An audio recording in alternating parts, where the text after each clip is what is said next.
Hello Palians! The Elderwood Map has brought with it a lot of new furniture pieces, and if you're an avid decorator, I know you are going to want to get your hands on them. So today I'm going to go through all the ways that you can get these recipes and furniture items because they are all really beautiful. Don't forget to like and also subscribe for more paleo content, but let's get stuck in. Firstly, we're going to start off with the easiest to acquire recipe, and this is the Umbraan Furniture set. To get your hands on this set, you will need to visit Tish's Guild store and buy the Umbraan Decor Starter Pack for 7,500 gold. It is worth noting that you must be furniture level making 8 to unlock the store.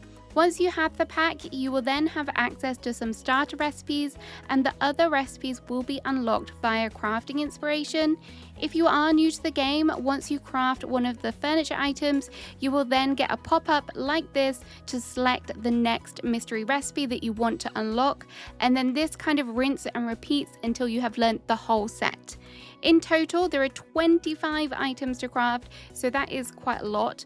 The set also does have 3 rugs, and these are purchasable from the underground black market in Kilima. All of these items are fully customizable using the modification bench and obviously the modification kits, and some of the color varieties are really beautiful. These recipes also use a lot of ancient wood planks and white stone slabs. In order to be able to get these planks and slabs, you will need to purchase the recipes from Ashura and Hadari's guild store. If you don't yet have the necessary materials to craft the items, you can also find pieces from the Umbraan Furniture set in rotation at Tish's furniture shop. Next up, we have the Elderwood Furniture set. You will also find items from this set within Tish's shop. However, to get your hands on the recipe, you will need to go exploring in the Elderwood. Dotted around the map, you will find pieces of furniture, and when you interact with them, it will ask you if you want to trade infected essence to obtain the recipe. To be able to start collecting the infected essence by yourself, you will have had to have completed the main quest line that starts with the Nature of the Shadows quest, and from there you will learn how to obtain the infected essences from the different sources. If you see a piece of furniture on the map, be sure to interact with it, as this will then place a marker on your map so you can return to it later if you do not have the required essence at the first time. I'm going to show you the locations for the different pieces of furniture now, so if you want to find them yourself, please feel free to skip forward to the next part of the video. So firstly, as soon as you reach the Elderwood Central Stables, there are 4 pieces here. The first is a large Elderwood lamp, which is located on top of a crate. This one will cost you 250 essence to unlock. If you are at the lamp and you turn around and head in the opposite direction, you will find the couch. This one is a little bit more expensive and costs 450 essence.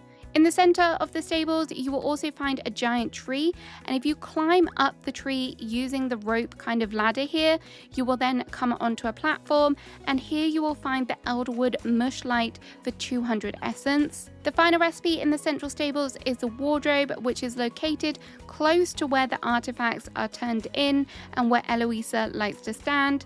This one costs 480 essence. Next, we're going to head to F2, which is where the Mitana Grove fast travel board is, and on the tree next to the board is where you will find the Elderwood wall branch for 200 essence. From Mitana Grove, if you start to head back down south towards the stables, you will come across an archway leading into a cave, and if you look up, you will locate a chandelier for 425 essence. If you then head towards F6, near the dock, there is a little pond, and this is the Elderwood floor branch, and this one will cost you 200 essence. The wall shelf is located quite close to F6 in G7, but this one is a little awkward to get to as you need to climb up the cliff, and then you will drop down into the hole, and here you will find some crates. The wall shelf will set you back 200 essence. You will also need to do some climbing for the Elderwood Small Planter. This one is located on a platform in the Deep Woods in G8. This one is also next to the Deep Woods Travel Board if you have that one unlocked already. This one costs 180 essence. From the Deep Woods platform, I recommend that you keep some height in the trees and head towards G9. Once you're in G9, climb as high as you can, and then you are going to want to glide across to this platform, which is attached to the fallen aqueduct. Here you will find the Elderwood end table for 280 essence, and if I remember correctly, there was also a sacred flower here as well. For the armchair, you'll need to head to the dock, and it's located on one of the platforms there, and this one will cost 350 essence. In B6, you will find the mossy rug, which is hidden in a cave. To easily find the cave, I recommend going to the small spawns that are slightly northwest of the marker, and this one will cost you 300. And the final recipe is located at Marval Way, and this is in C3, right next to the travel board.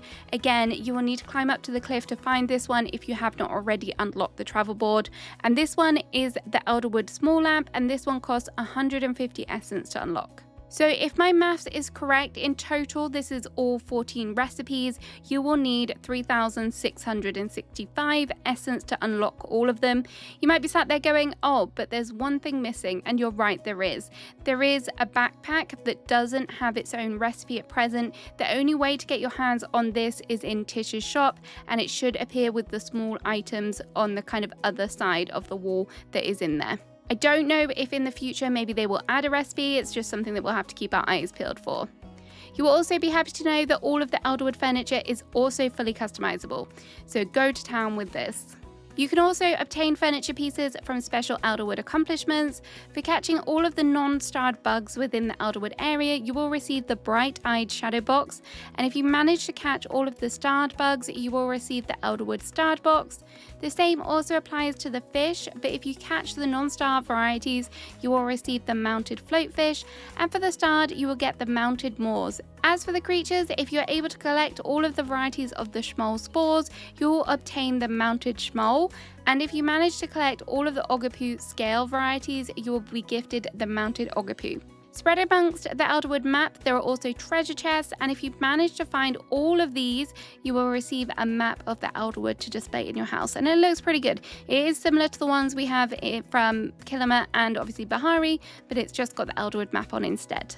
The other way to earn some new furniture is via quests in the game. The majority of these are through discovery quests, meaning that you must interact with something in the world to trigger them.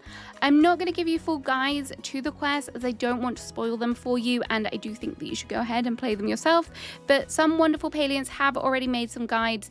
If you are struggling, you might just have to search on YouTube or on Google and you will locate them.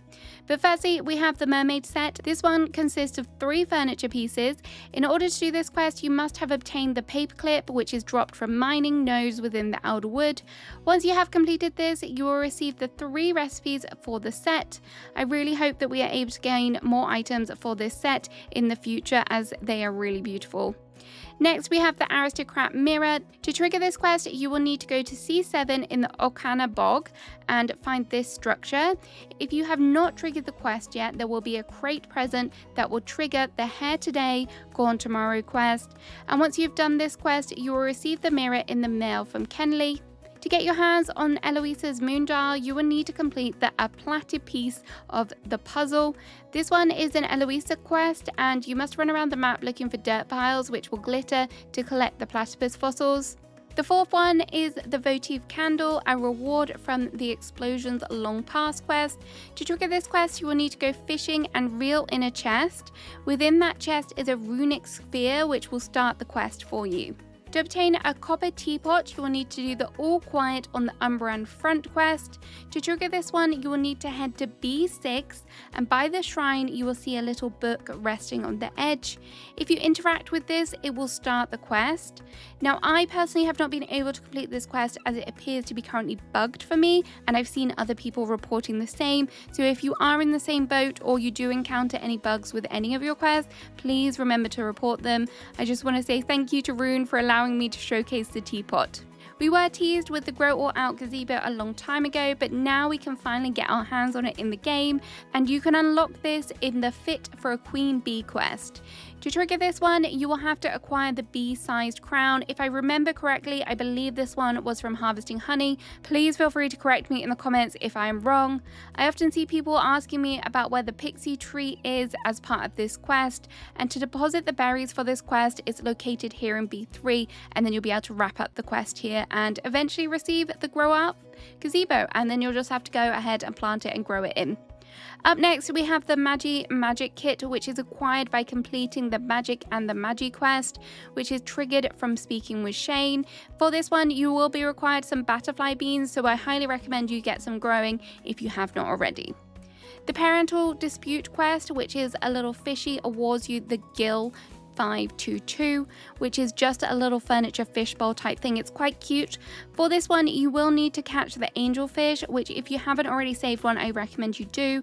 But if you are looking for it, the angelfish is caught in ponds, I believe during the morning, day, and evening. And finally, once you have completed the whole main story quest, you will receive the gorgeous Pixie Grove, which acts similar to a Kitsu sign and the Silverwing Nest and will give you free loot. Finally, we obviously also have plushies. I don't know if they quite count as furniture, but you can place them down and decorate with them, so I'm going to include them here. Obviously, we have the 3 different types of the Ogapu plush, and there is also 3 new types of the Schmoll plush as well. It does sound like we are maybe going to be getting the Rock Hopper plush soon if we go by this kind of teaser. I really hope that is the case. So there we go. There are all the new furniture that is currently available in the Elderwood. Happy hunting, and let me know what you have found so far. Have a great rest of your day, and I'll see you again soon. Bye bye.